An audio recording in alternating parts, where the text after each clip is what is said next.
இப்போ first some பார்க்கலாம். First some பார்த்தீங்கன்னா ஒரு 7 பேர் கொண்ட அணிவகுப்பினால் Q ஆனவர் Rக்கு இடது புறமாகவும் Pக்கு வலதுபுறமாக இருக்கார். O ஆனவர் Nக்கு வலதுபுறமாகவும் Pக்கு இடதுபுறமாக இருக்கார்.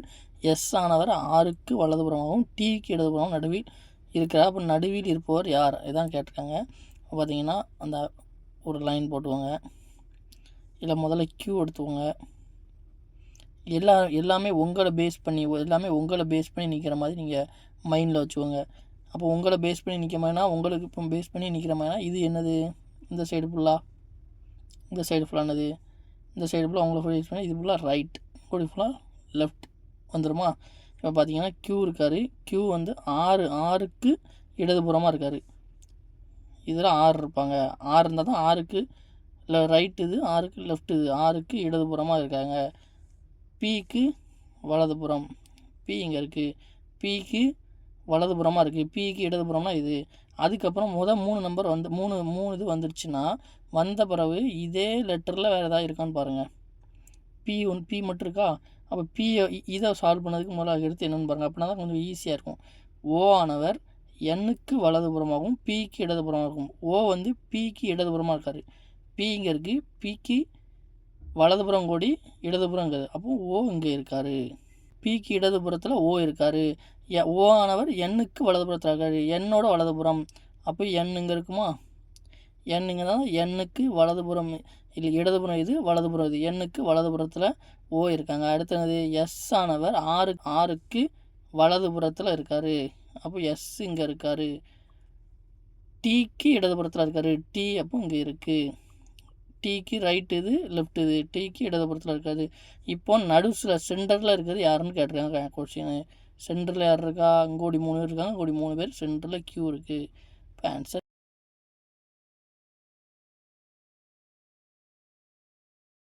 அடுத்த சம் பார்க்கலாம். இப்போ அடுத்த சம் பார்த்தீங்கன்னா ரமீலா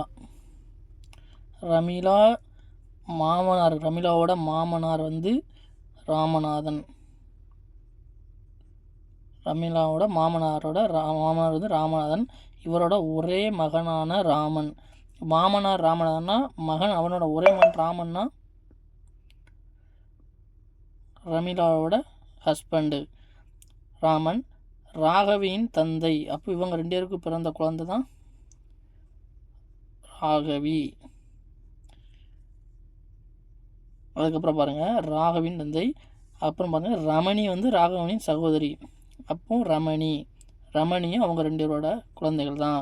இவங்க 2 பேரும் அக்கா தங்கச்சி. அப்படின்னா ரமணிக்கு ராமநாதன் என்ன உறவு.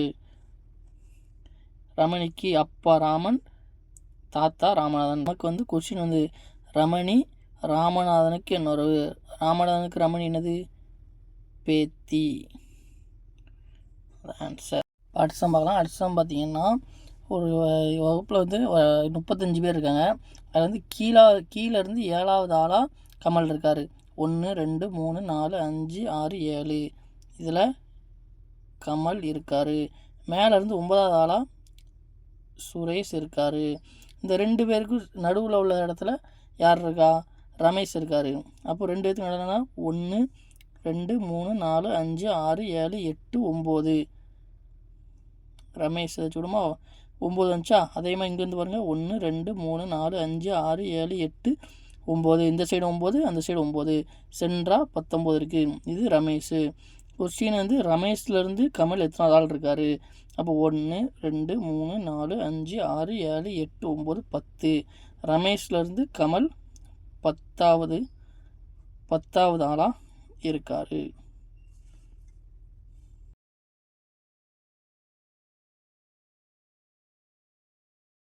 அடுத்த சம் பார்த்தீங்கன்னா ஜனவரி 12 2004 மார்ச் 7 2004 வரைக்கும் எத்தனை நாட்கள் இருக்குதுன்னு கேட்டிருக்காங்க.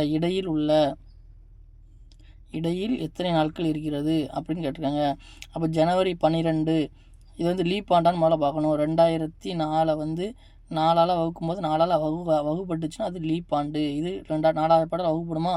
அப்போ 2004 லீப் ஆண்டு. அப்போ லீப் ஆண்டுனா பிப்ரவரி மாதம் 29 நாள் வரும். இதில் ஜனவரி 12 இருக்கா. ஜனவரி 12லேருந்து ஜனவரி மாதத்தில் மொத்தம் 31 நாள் உண்டு. 12க்கு அப்புறம் எத்தனை இருக்குது, 13 14 அப்படின்னு பார்த்தீங்கன்னா 19 நாள் இருக்கா. 31ல் நம்ம 12 கழிச்சு விட்ருவோங்க. 12 கழிச்சு விட்டா 19 நாள் இருக்குது. அதுக்கப்புறம் எத்தனை நாள்? 29 நாள் பிப்ரவரியில் இருக்குது. அதுக்கப்புறம் மார்ச்சில் எத்தனை? 6 நாள் இருக்குது. அது அவ்வளோத்தையும் கூட்டுங்க. 19, 25, 25, 29, 54 நாட்கள். இதில் வந்து என்னென்னா இந்த 2 டேட்டுக்கும் இடையில் உள்ள நம்பர் தான் கேட்டிருக்காங்க. அதனால தான் 54. மொத்தம் எத்தனை நாள்கள் கேட்டாங்கன்னா இந்த ஜனவரி 12ஐயும் மார்ச் 7ஐயுமே நம்ம கணக்கில் எடுக்கணும். அப்படி கணக்கில் எடுக்கும்போது பார்த்திங்கன்னா 54 நாளுங்கிறது 56 நாள் ஆகும். இப்போ இந்த இதிலே ஆப்ஷனில் 56 கொடுத்துருந்தா நீங்கள் குழம்பிருக்கக்கூடாது. கணக்கை நல்லா வாசிக்கணும். இடையிலும் கேட்கும்போது 54 நாட்கள்.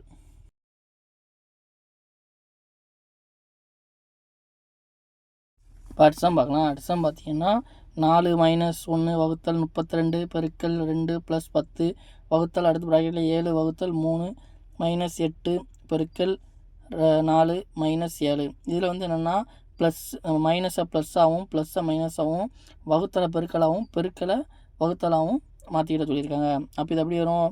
ப்ளஸ் இருக்க இடத்துலலாம் மைனஸ் இருக்க இடத்துலலாம் ப்ளஸ் போட்டுருங்க. வகுத்தல் இருக்க இடத்துலலாம் பெருக்கல் போட்டுருங்க.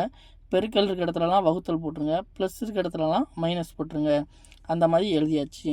இப்போ போர்டு மாசதிப்படி ஃபஸ்ட்டு என்ன வேணும்? வகுத்தில் தான் நம்ம சால்வ் பண்ணணும்.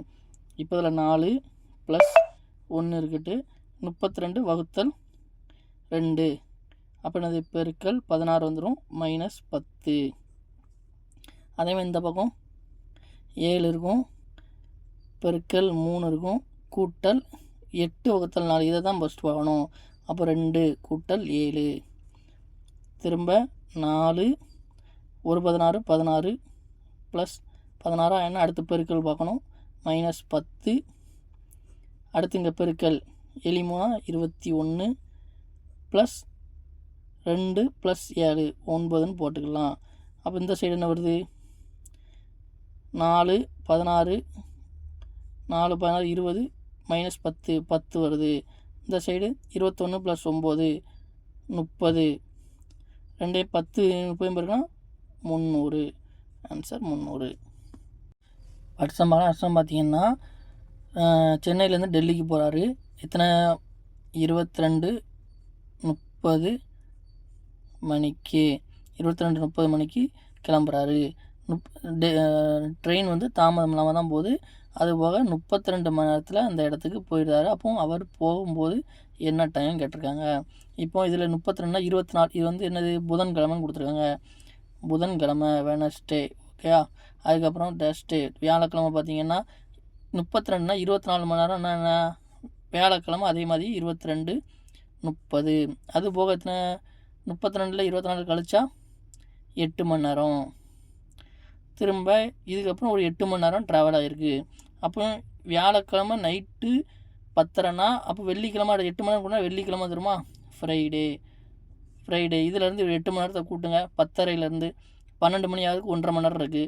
அதுக்கப்புறம் 12 மணிலேருந்து 8 மணிலேருந்து 1.5 மணி நேரத்தை கழிச்சா மீதி 6.5 மணி நேரம் இருக்குது. அப்போ காலையில் 6:30 வெள்ளிக்கிழமை காலைல 6:30க்கு போயிடுவார்.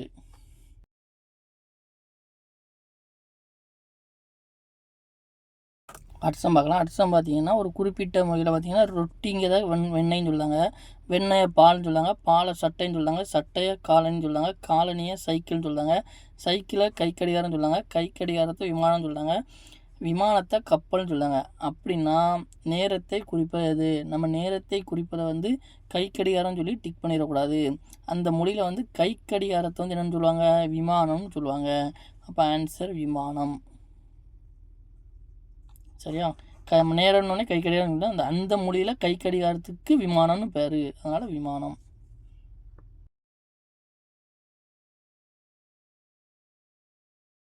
இப்போ அர்த்தம் பார்த்தீங்கன்னா 3/4ங்கிறது நமக்கு வந்து கண்ணாடியில் மிரரில் எப்படி தெரியும் அப்படின்னு பார்த்துருங்க. நீங்கள் பாருங்கள், நீங்களே ஒரு வட்டம் போட்டு இந்த மாதிரி 1 2 3 போட்டு இப்போ மொபைல் பார்த்துக்கிட்டு இருப்பீங்க. அந்த மொபைலே நீங்கள் இப்படி சைடில் இப்படி வச்சு அதை பாருங்கள். இப்போ இங்கோடி வரைஞ்சிக்க பாருங்கள். இதே மாதிரி தான் தெரியும். 1 2 3 இப்படி தலைகீழாக இருக்கும். எல்லா நம்பரும் தலைகீழாக வந்திருக்கும். இதுவும் தலைகீழாக வந்திருக்கும். இதே வட்டத்தை அப்படி பாருங்கள், போட்டுக்கோங்க. அதே வட்டமாக இருக்கா? இதில் நம்பர் இப்படி தானே இருக்குது. இதை நீங்கள் வழக்கம் போல் 1 2ன்னு 12 1 2 3 4 5 6 7 8 9 10 11 12 வந்து எழுதியாச்சா? பாருங்கள், நீங்கள் இந்த நம்பர் இதெல்லாம் மைண்ட்லேயே வைக்காதீங்க. இந்த முள் இருக்குது பார்த்தீங்களா, முள்ளை மட்டும் வைங்க. முள் எங்கே இருக்குது? இது நேரே இருக்குது. இந்த முள்ளுங்க அதே மாதிரி அது நேரே இருக்குது. அப்போ எத்தனை 3:15. சின்ன முள் கரெக்டாக 3 தாண்டி லேசாக இருக்குது. பெரிய முள் 3 நேரம் இருக்குது. 3:15 இங்கோடி மாறும்போது அப்படியே தலைகீழாக அங்கோடி மாறி இருக்குது. நீங்கள் ஒன்றும் இல்லை, நீங்கள் உங்கள் மொபைல் எப்படி வச்சு பாருங்கள், இதே மாதிரி இங்கோடி போயிருக்கும். நீங்கள் அந்த அம்புக்குறியை மட்டும் பார்த்துக்கோங்க. இந்த நம்பர்லாம் மறந்துட்டு திரும்ப நம்பர் நீங்களே இப்படி போட்டுவோங்க 1 2 3ன்னு. இப்போ பாருங்கள், 8 பெரிய முள் 9 நேரம் இருக்குது. இது வந்து 9 கொஞ்சம் கீழே இருக்குது. அப்போ 8:45 8:45. பாட்சமலாம் அர்த்தம் பார்த்தீங்கன்னா, மோனி ஷீலாவின் மகள், ஷீலா வந்து என் மனைவியின் சகோதரனின் மனைவி. அப்படின்னா மோனி என் மனைவிக்கு என்ன உறவு? பாருங்கள், மோனி வந்து ஷீலாவோட மகள். இவர் வந்து ஷீலாவோட மகள். ஷீலா வந்து யார்? என் மனைவி. இது வந்து நீங்கன்னு வச்சுக்கோங்க, நான் அப்படின்னு வச்சுக்கலாம். நீங்கள் உங்கள் மனைவியோட சகோதரனின் மனைவி. உங்களுக்கு ஒரு தம்பி இருக்காங்க, உங்களுக்கு ஒரு தம்பிலாம் அண்ணன், உங்கள் சகோதரனோட மனைவி தான் ஷீலா. அப்படின்னா மோனி உங்களுக்கு என்ன உறவு? வந்து உங்களுக்கு என்னது? மருமகள். மோனி வந்து உங்கள் அத்தன் கூப்பிடுவாங்களா? ஏன்னா உங்களுடைய தம்பி ஒய்ஃபோட பொண்ணு தான் மோனி. அப்போது அவங்க வந்து உங்களை அத்தன் கூப்பிடுவாங்க. அப்போது மோனி வந்து உங்களுக்கு மருமகள்.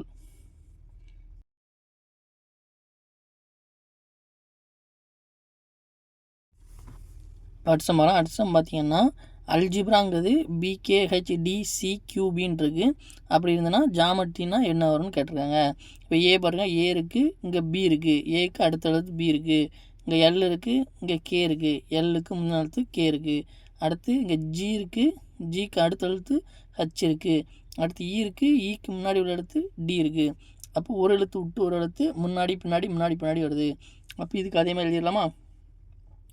முதல்ல ஜிக்கு அடுத்த எழுத்துனது ஹச்சு, அடுத்து ஈக்கு முன்ன எழுத்துனது டி, அடுத்து ஓக்கு அடுத்த எழுத்துனது பி, அடுத்து எம்முக்கு முன்னாடி எழுத்து எல், அடுத்து ஈக்கு அடுத்த எழுத்து எஃப், அடுத்து ட்ரீக்கு முன்னாடி உள்ள எழுத்து ட்ரீக்கு முன்னாடி எஸ், அடுத்து ஆருக்கு அடுத்த எழுத்து ஆருக்கு அடுத்து எஸ், அடுத்து ஒய்க்கு முன்னாடி உள்ள எழுத்து ஒய்க்கு முன்னாடி எக்ஸ். இதான் ஆன்சர்.